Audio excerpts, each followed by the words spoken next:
बहुत सारे फॉर्मुला याद करने पड़ेंगे, बहुत सारी रिएक्शन याद करनी पड़ेंगी। कैसे करोगे? इन 4 दिन में सिर्फ और सिर्फ साइंस दिखनी चाहिए। साइंस के अलावा कुछ भी दिमाग में दूसरी चीज आनी नहीं चाहिए। सपने तक में आपको साइंस दिखनी चाहिए। तो एग्जाम हार्ड आया इजी है क्या फर्क पड़ता है? तुम्हारे हाथ में पढ़ाई करना। पढ़ाई कर लोगे तो एग्जाम हार्ड भी होगा ना, तब भी इजी हो जाएगा तुम्हारे लिए जी। 1 साल की पढ़ाई 4 दिन में करनी है जी। हेलो एवरीवन, मेरा नाम है हर्षित। स्वागत है आपका ग्रो विद हर्षित में। आज के इस वीडियो में मैं आपको देने वाला हूं last 4 days strategy for science class 10th वो 2024। अगर आपका भी टारगेट है कि साइंस के अंदर आपको फुल मार्क्स स्कोर करने हैं और अगर आपने अभी तक बिल्कुल भी नहीं पढ़ा है या फिर थोड़ा बहुत पढ़ा है, देन कैसे ये जो 4 दिन, ये जो 4 डेज आपको मिले हैं ना गैप्स, इनमें आपको कैसे पढ़ाई करना है जैसे कि आप पूरे 100 मार्क्स स्कोर कर सकें साइंस के अंदर। फुल स्ट्रेटजी देने वाला हूं, क्या पढ़ना है, क्या नहीं पढ़ना है, क्या गलतियां करने से बचना है, किन टीचर से पढ़ना है, सारी चीज आपको मिलने वाली है। डे 1 पे क्या करना है, डे 2 पे क्या करना है, डे 3 पे क्या करना है, हर एक चीज आपको इस वीडियो में मिलने वाली है। अगर पहली बार आ रहे हो ना हर्षित की पढ़ाई पे, तुरंत सब्सक्राइब करो, साथ ही बेल आइकन प्रेस करो क्योंकि इस तरीके की वीडियो आपको कहीं नहीं मिलेगी। सो आइए जी स्टार्ट करते हैं। Now first of all syllabus देख लो जी, बहुत इंपॉर्टेंट है। देखो साइंस आपकी टोटल 3 पार्ट में डिवाइड है क्लास 10th की। पहला आपका है केमिस्ट्री। केमिस्ट्री टोटल 25 मार्क्स की आ रही है और टू बी ऑनेस्ट अगर मेरे को सबसे ज्यादा इजी लगती है ना तो वो मेरे को लगती है जी केमिस्ट्री। क्यों? क्योंकि केमिस्ट्री में सबसे पहले ही आपका साइंस की बुक में जो चैप्टर है केमिकल रिएक्शन एंड इक्वेशन, भाई अब बड़ा चैप्टर है क्या भाई, 2 घंटे का एक लेक्चर देख लोगे ना पूरा चैप्टर कवर हो जाएगा। क्या है केमिकल रिएक्शन, क्या होता है इक्वेशन, क्या होता है ना, रिडॉक्स रिएक्शन क्या होता है, यही सब चीजें हैं। डबल डिस्प्लेसमेंट रिएक्शन है, इजी चैप्टर है, इसमें आपको थोड़ा सा लर्न करना पड़ेगा। ठीक है भाई साहब, 4 दिन ऐसे तुम्हारे पास, तुम्हें बहुत सारे फॉर्मुला याद करने पड़ेंगे, बहुत सारी रिएक्शंस याद करनी पड़ेंगी। कैसे करोगे मैं बताऊंगा ना आपको प्रॉपर स्ट्रेटजी। टेंशन क्यों ले रहे हो, पूरा वीडियो देखो ध्यान से। केमिकल रिएक्शन इक्वेशन हो गया आपका, acid basis and salt easy chapter, metals and non metals एक चैप्टर है भाई साहब कर रहा, वो है कार्बन एंड इट्स कंपाउंड। सबसे ज्यादा समय जो तो आपका खाएगा ना चैप्टर वो यही है, यही चैप्टर है। ठीक है, तो इस पर थोड़ा सा फोकस डाल लेना ध्यान से। स्ट्रेटजी क्या फॉलो करनी है, किस चैनल से पढ़ना है, सब कुछ बताऊंगा। टेंशन मत लेना, हर एक डाउट आपका सॉल्व होगा इस वीडियो से। उसके बाद आ जाते हैं भैया फिजिक्स में। तो फिजिक्स भी आपकी टोटल 25 मार्क्स की आ रही है। अब इसमें जो सबसे पहला चैप्टर है लाइट रिफ्लेक्शन एंड रिफ्रैक्शन, ये भाई साहब बहुत बड़ा चैप्टर है और इससे तो आप यूं समझ लो न्यूमेरिकल्स आते ही आते हैं गारंटेड। ठीक है, तो ये चैप्टर पर थोड़ा सा खास ध्यान देना और थोड़ा सा ज्यादा टाइम देना इस चैप्टर को। ठीक है, उसके बाद आपका आ जाता है ह्यूमन आई। अब ये छोटा मोटा चैप्टर है, जल्दी हो जाएगा। ह्यूमन आई के कुछ पार्ट्स वगैरह हैं और यहाँ पर एक रिफ्रैक्शन थ्रू प्रिज्म वो टॉपिक मिल जाएगा आपको। उसके बाद इलेक्ट्रिसिटी, हाँ ये थोड़ा बड़ा चैप्टर है, इससे भी आपके न्यूमेरिकल्स वगैरह पूछे जाते हैं, प्लस थ्योरी वगैरह भी आती है। Magnetic effect of electric current, ठीक है, तो ये आपका टोटल फिजिक्स का 25 मार्क्स का आ रहा है। अब ये लाइट रिफ्लेक्शन एंड ह्यूमन आई, ये जो 2 चैप्टर है ना ये टोटल 12 नंबर के आ रहे हैं। तो अगर आपने ये 2 चैप्टर कर लिए ना, कौन से, light and human I, 12 number दोस्त पक्के। Electricity and magnetic effect of electric current, ये दोनों चैप्टर मिला के आ रहे हैं टोटल 13 मार्क्स के। क्लियर? उसके बाद आ जाते हैं जी बायोलॉजी। ठीक है, अब वैसे बायोलॉजी 25 मार्क्स की है लेकिन एक चैप्टर है अलग से आवर एनवायरनमेंट जो कि 5 नंबर का आ रहा है। मैं आपको एक चीज बोलूंगा, अभी डे वाइज स्ट्रेटजी बताऊंगा ना जो, उसमें देखना ध्यान से, बहुत इंपॉर्टेंट होने वाली है, एंड तक वीडियो देखना। बायोलॉजी में आपका लाइफ प्रोसेस चैप्टर है। ठीक है, बहुत बड़ा चैप्टर है, बहुत सारी प्रोसेसेस है। मैं कहूंगा इसको बाद में करना या फिर पहले करना, आपकी इच्छा है ना। कंट्रोल एंड कोऑर्डिनेशन, ये छोटा मोटा चैप्टर है, अच्छा जल्दी हो जाएगा। रिप्रोडक्शन योर फेवरेट चैप्टर, हाँ। हेरिडिटी एंड एवोल्यूशन, ये इतने chapter, life process, control and coordination, reproduction, heredity, evolution, ये टोटल चैप्टर मिला के आपका आ रहा 25 मार्क्स का। कितना? 25। वहीं पर एक चैप्टर और है आपका अवर एनवायरनमेंट, अकेले अवर एनवायरनमेंट चैप्टर, इससे 5 मार्क्स का आ रहा है। ठीक है, ये बायोलॉजी होगी। नाउ स्ट्रेटजी जो बता रहा हूं ना ये बहुत ध्यान से देखना। उसके बाद डे वाइज आपको प्लान दूंगा, डे 1 पे क्या करना है, डे 2 पे क्या करना है, डे 3 पे क्या करना है, ध्यान से देखिएगा। स्ट्रेटजी अपनी सिंपल थी। सबसे पहले तो सिर्फ 4 डेज है, सिर्फ 4 दिन है मेरे दोस्त, ध्यान रखो। 4 दिन में आपको सब कुछ पढ़ना है। कैसे पढ़ दोगे जी? 1 साल की पढ़ाई 4 दिन में करनी है जी। तो इंपॉर्टेंट टॉपिक्स पढ़ने हैं जी, इंपॉर्टेंट टॉपिक पे खास ध्यान देना है। सबसे पहले तो आपको इंपॉर्टेंट टॉपिक्स की लिस्ट बना लेनी है। जैसे कि आज मैं पूरा केमिस्ट्री पढ़ूंगा तो केमिस्ट्री में जितने भी चैप्टर हैं उन सबके इंपॉर्टेंट टॉपिक्स की एक लिस्ट बना लेना। मिलेंगे कहां से? यूट्यूब पे मिल जाएंगे, आपको सर्च करना है important topics class 10th science, मिल जाएगा जी। इंपॉर्टेंट टॉपिक्स की लिस्ट बनाना है, उसके बाद पढ़ लेना कि इस चैप्टर में क्या इंपॉर्टेंट है, आपको पता होना चाहिए। उसके बाद क्या करना है, आपको बंस और लेक्चर देखना है। अगर अभी तक कुछ नहीं पढ़ा ना उनकी बात करूंगा, थोड़ा बहुत पढ़ा है, स्ट्रेटजी यही यूज करनी है जी क्योंकि समय कम है। बंस और लेक्चर देखना है जी, किस चैनल से देखने वो आपको आगे बताऊंगा, ध्यान से देखिएगा। वन शॉट देखना, जैसे कि केमिकल रिएक्शन एंड इक्वेशन, डालो chemical reaction and equation class 10th one shot, 1-2 घंटे में पूरा चैप्टर कवर हो जाएगा। तो जब वन शॉट आप देख रहे हो ना तो साथ में नोट्स बना लेना, या तो प्रिंट करवा लो, नोट्स बना लेना साथ में नोट्स। तो जब वन शॉट देख रहे हो ना तो जितने भी इंपॉर्टेंट टॉपिक्स हैं इन पे खास नजर रखना है, इन पे स्पेशल नजर रखना है आपको। इंपॉर्टेंट टॉपिक की लिस्ट बनाने को क्यों बोला मैंने, इसलिए क्योंकि इन पे आपको खास ध्यान देना है। जब वन शॉट लेक्चर देख रहे हो ना, ठीक है, तो टीचर बहुत सारे टॉपिक्स पढ़ाएगा, उसमें से जो भी इंपॉर्टेंट टॉपिक्स हैं जिसकी लिस्ट है आपके पास उस पर खास नजर रखना। ठीक है, क्योंकि क्वेश्चन इंपॉर्टेंट टॉपिक से ही आने के चांसेस होते हैं। उसके बाद आपको क्या करना है, एनसीईआरटी के क्वेश्चन सॉल्व करने हैं प्लस प्रीवियस ईयर क्वेश्चंस करने हैं। चाहो तो केवल पीवाईक्यू कर लोगे तब भी काम हो जाएगा, लेकिन टाइम है अगर तुम्हारे पास तो एनसीईआरटी प्लस पीवाईक्यू दोनों कर लो, ठीक है। और उसके बाद देखो एक चीज़ और करना है, साथ ही साथ फॉर्मूला शीट जरूर बनानी है जी, स्पेशली अगर फिजिक्स की बात करी जाए, ठीक है। और केमिस्ट्री में आपकी रिएक्शंस वगैरह होंगी, वो आपको याद करना पड़ेगा, राइट। तो एक फॉर्मूला शीट क्या होती है, एक व्हाइट पेपर लो, जितनी भी चीजें ऐसी हैं जो आपको याद करनी है, रटनी है, उनकी लिस्ट बनाओ पूरी, वो अपने पास रखो एक पेज। सुबह उठ रहे हो सबसे पहले वो पढ़ो, दोपहर में सबसे पहले वो पढ़ो, रात को सोने जाओ सबसे पहले वो पढ़ो, कहीं बाहर घूमने जा रहे हो पहले वो पढ़ो, ठीक है। खास चीज का ध्यान रखना। और भाई साहब सिर्फ 4 दिन बचे हैं आपके पास, कितने, सिर्फ 4 दिन। इन 4 दिन में सिर्फ केमिस्ट्री नजर आनी चाहिए आपको, दुनिया में कोई चीज आपको नजर नहीं आनी। रात को सोते समय भी ना तुम्हारे सपने में साइंस आनी चाहिए। इन 4 दिन में साइंस के अलावा कोई भी दूसरी चीज तुम्हारे दिमाग में नहीं आनी चाहिए। और खास ध्यान रखना, दोस्तों वगैरह से दूर रहना इन 4 डेज के अंदर, क्योंकि दोस्त कॉल करेंगे, बोलेंगे मैं तो नहीं पढ़ रहा हूँ, जबकि एक्चुअली में वो पढ़ रहे होंगे और आपको 100 बातें सुनाएंगे, फिर 1-2 घंटे आपके वेस्ट कर देंगे। दोस्तों से दूरी रहना तो ज्यादा बेहतर है, या फिर मैथ्स में थोड़ा बहुत बात कर लेना, ठीक है। 4 दिन सिर्फ साइंस पे फोकस करना है, सिर्फ और सिर्फ साइंस, कुछ नजर नहीं आना चाहिए 4 दिन, साइंस के अलावा कुछ भी, ठीक है। टॉपर बन जाओगे, कोई बड़ी चीज नहीं है साइंस के अंदर, ठीक है। तो फॉर्मूला शीट बना लेना ताकि चीजें तुम्हें जल्दी याद हो जाएं, ठीक है। एनसीईआरटी पीवाईक्यू बता दिया। अब नाउ आपको क्या करना है, आपने एक चैप्टर पढ़ लिया पूरा, ठीक है जी, पढ़ लिया जी, है ना। नोट्स वगैरह भी बना लिए, एनसीईआरटी क्वेश्चन भी कर लिए, पीवाईक्यू भी कर लिए। रिवीजन करना है जी दबा के, और प्लस प्रैक्टिस, है ना। प्रैक्टिस किसकी करनी है जी, न्यूमेरिकल्स की। न्यूमेरिकल्स वगैरह हो गए, आपके रिएक्शंस वगैरह हो गए, लिख लिख के प्रैक्टिस इनका थोड़ा सा कर लेना, बहुत इंपॉर्टेंट है। क्लास 10th के अंदर साइंस के अंदर पता मेरी क्या गलती हुई थी, न्यूमेरिकल्स में सॉल्व नहीं कर पाया था क्लास 10th के अंदर, बहुत सारे रीजन, प्रैक्टिस करके नहीं गया था, सिर्फ देख के गया था। न्यूमेरिकल्स मेरे को पूरा आता है, फॉर्मूला आता है, लेकिन सॉल्व नहीं कर पाया, क्यों, कैलकुलेशन नहीं कर पाया, प्रैक्टिस करके नहीं गया था, सिर्फ देख देख के गया था। इसलिए न्यूमेरिकल का प्रैक्टिस करके जाना मेरे भाई, बहुत खास ध्यान रखना है, स्पेशली फिजिक्स में। और लास्ट में आपको करना है सैंपल पेपर। ये पूरी हमारी स्ट्रेटजी है। इंपॉर्टेंट टॉपिक की लिस्ट बनाओ, 1 शॉट लेक्चर देखो, नोट्स बनाओ, एनसीईआरटी पीवाईक्यू करो और रिवीजन करो। रिवीजन क्यों करना है, चीजें हमें याद करनी है। पहली चीज, फॉर्मूला शीट जो बनाओगे ना, चीजें इससे याद होंगी, जो भी रटने वाली चीजें सीधी सीधी वो फॉर्मूला शीट से याद होंगी। फॉर्मूला शीट अपने पास रखो, सुबह दोपहर शाम जब मौका मिले पढ़ते जाओ, याद हो जाएंगी 4 दिन में सारी चीजें, क्लियर। अब डे वाइज स्ट्रेटजी भी मैं आपको दूंगा, देखिएगा ध्यान से।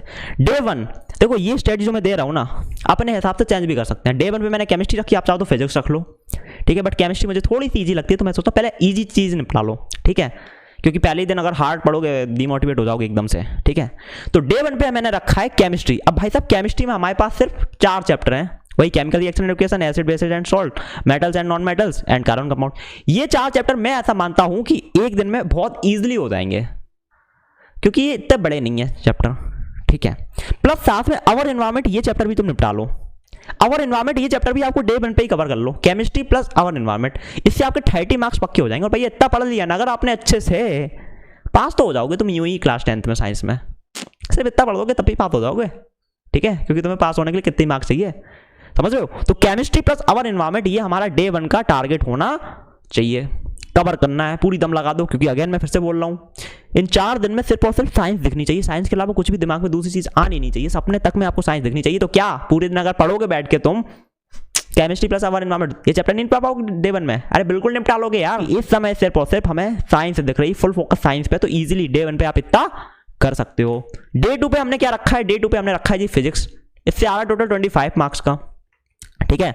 तो फिजिक्स में भी आपको अच्छे से करना, प्लस न्यूमेरिकल का खास ध्यान रखना। इसमें न्यूमेरिकल्स हो गए आपके, ठीक है, आपके फॉर्मूलाज वगैरह हो गए, ठीक है, आपके डेरिवेशन वगैरह हो गए, प्लस डायग्राम्स हो गए, इनका स्पेशल ध्यान रखना।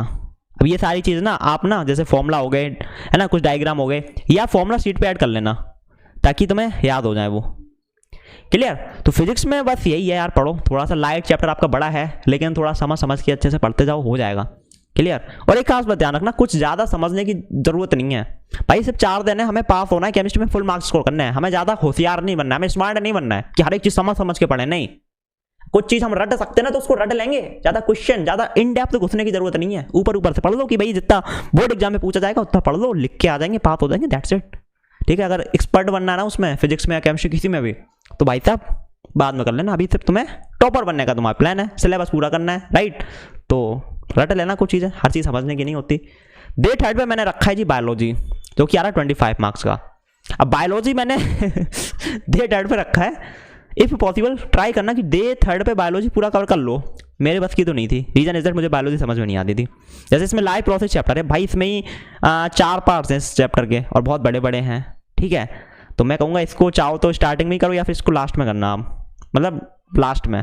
पहले आप जल्दी जल्दी कंट्रोल एंड कोऑर्डिनेशन ये चैप्टर निपटा लो, ये आपको बहुत जल्दी हो जाएगा, ठीक है। उसके बाद हेरिडिटी एंड एवोल्यूशन, खैर अपने हिसाब से देख लेना, राइट। बट डे 3 पे बायोलॉजी कवर करने की पूरी दम लगा देना कि डे 1 पे मैं केमिस्ट्री और आवर एनवायरनमेंट खत्म कर दूंगा, डे 2 पे मैं फिजिक्स पूरा खत्म कर दूंगा, डे 3 पे बायोलॉजी पूरी खत्म कर दूंगा। जब तक नहीं करूंगा तब तक सोऊंगा नहीं, सिंपल सी बात है।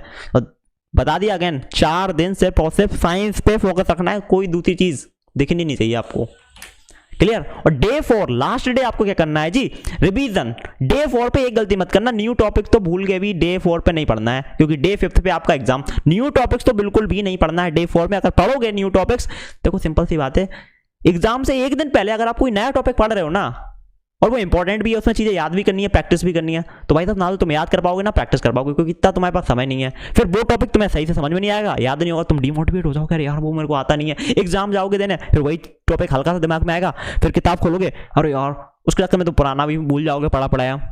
तो एग्जाम से एक दिन पहले कुछ नया टॉपिक मत पढ़ना, जितना तुमने पढ़ा है ना उसका अच्छे से रिवीजन करना है, ठीक है। सैम्पल पेपर वगैरह देख लेना और टेस्ट दे सकते हो आप, ठीक है, ताकि थोड़ा सा कॉन्फिडेंस आ जाए। लेकिन डे 4 पे ना फुल कॉन्फिडेंट रहना है कि हाँ, कॉन्फिडेंट रहना है जी, ये बहुत इंपॉर्टेंट है जी। कॉन्फिडेंस चाहिए जी, ठीक है। जितना भी तुम पढ़ पाओ उतना पढ़ लो, ठीक है। एक आधी चैप्टर नहीं पढ़ पाए कोई दिक्कत नहीं, लेकिन जितना पढ़े हो ना उतने में अच्छे मार्क्स आ जाएंगे। इस पे विश्वास रखना है, भरोसा रखना है, फुल कॉन्फिडेंस के साथ एग्जाम देने जाना है।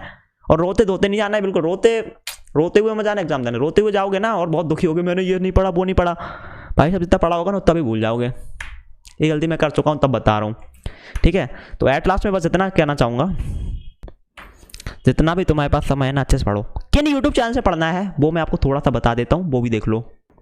और आपको best YouTube channel, best teachers आने ना जिनसे आप पढ़ सकते हो, वो भी बता देता हूँ। देखो एक चैनल है यूट्यूब पर, आंसू सर का है, आंसू नाम ही आते हैं उनका, science and fun 9th 10th 11th 12th आए थे, यही है science and fun 9th 10th ही डालोगे तो आपको मिल जाएगा।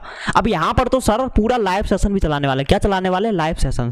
तो आप चाहो तो लाइव में कनेक्ट होके उनके साथ सारी चीज़ पढ़ सकते हो जी, बढ़िया तैयारी करवा देंगे, ठीक है। लेकिन स्ट्रेटजी भाई साहब जो मैंने बताई वो थोड़ा सा खास ध्यान रखना, क्योंकि सर भैया पूरा फिर एडवांस पढ़ाएंगे, आपको टॉपर बना के छोड़ेंगे भैया, सर फुल एनर्जी में पढ़ाने वाले हैं लाइव, ठीक है। तो आप इनके चैनल पर जाके देख सकते हो, ऑलरेडी रिकॉर्डेड बहुत सारा मटेरियल पढ़ा है, बम शॉट पढ़े, पी वाई क्यू पढ़े, एमसीक्यू पढ़े, हर एक चीज मिल जाएगी आपको, ठीक है।